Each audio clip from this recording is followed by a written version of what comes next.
Bueno, nosotros somos estudiantes de la Universidad de la SUAY y vamos a hablar sobre el cálculo infinitesimal. El cálculo es una herramienta eficaz para el estudio de la naturaleza. Con el tiempo se ha podido dividir en cálculo diferencial y cálculo integral.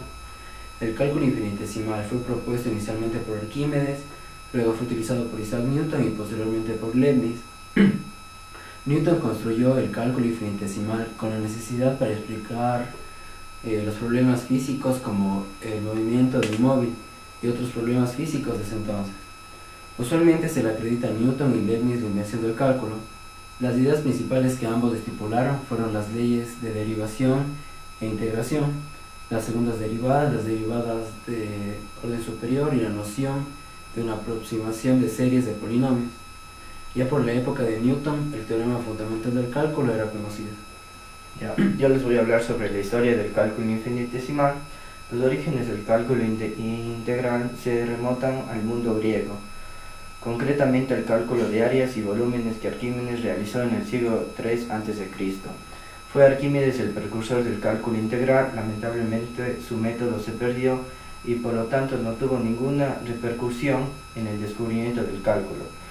Luego fue utilizado por Newton y Leibniz a finales del siglo XVII. Newton y Leibniz de manera independiente sintetizaron el conjunto de métodos infinitesimales, dos conceptos los que hoy llamamos la derivada y la integral. Desarrollaron unas reglas para manipular la derivada, reglas de derivación, y mostraron que ambos conceptos eran inversos. Este es el teorema fundamental del cálculo. La desconfianza y pelea entre Newton y Leibniz y sus respectivos seguidores, primero sobre quién había descubierto antes el cálculo y después sobre si no lo había copiado el uno del otro, acabando en conflicto los últimos años entre estos dos grandes genios. Para comenzar diremos que la disputa fue inevitable, pues los métodos de ambos tenían importantes diferencias, conceptos que indican claramente los principios independientes de los mismos.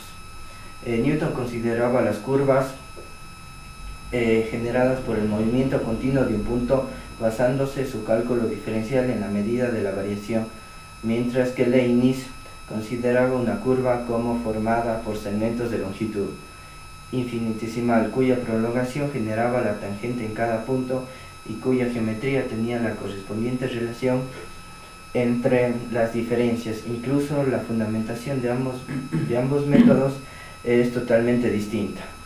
Yo voy a realizar la interpretación geométrica de la derivada. Bueno, aquí tenemos una curva y una secante que va a cortar esta curva en dos puntos con coordenadas x1 y y1 y el punto 2 con coordenadas x2 y y2. De esta manera vamos a formar un triángulo rectángulo. Este segmento de aquí va a ser igual a la variación de x, que es igual a x2 menos x1, y a la variación de y, que va a ser igual a y2 menos y1. De esta manera tenemos que la pendiente de la secante es igual a delta y sobre delta x, y esto va a ser igual a y2 menos y1 sobre x2 menos x1. Vamos a poner a y en función de x, f de x. Por lo tanto, el punto 1 ahora va a tener coordenadas x, f de x, y el punto 2 va a tener coordenadas x más delta x, f de x más delta x.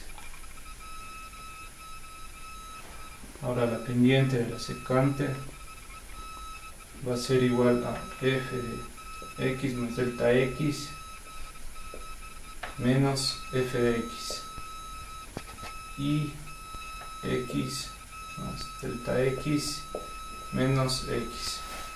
Vamos a eliminar los términos y la pendiente de la secante me va a quedar f de x más delta x menos f de x sobre delta x.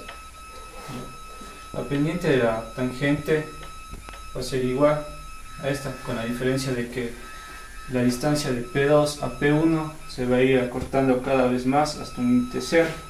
Entonces la pendiente de la tangente va a tener un límite cuando delta x tiende a 0, y esto es igual a f de x más delta x menos f de x sobre delta x. Ya, y este es el concepto de la derivada.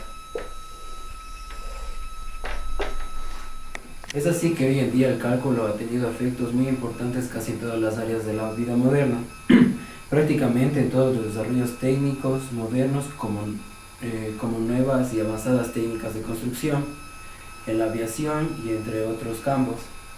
El cálculo es de gran importancia en la carrera de ingeniería civil y otras ingenierías, ya que se lo utiliza por ejemplo en la física al momento de obtener fórmulas necesarias para trabajar en campos 2D o 3D, para la dinámica y estática, en el movimiento rectilíneo uniformemente variado, en cálculos de máximos y mínimos. Además, el cálculo siempre estará presente en nuestras vidas para la resolución de problemas de todo tipo y que en algún momento se nos pueden presentar como profesionales.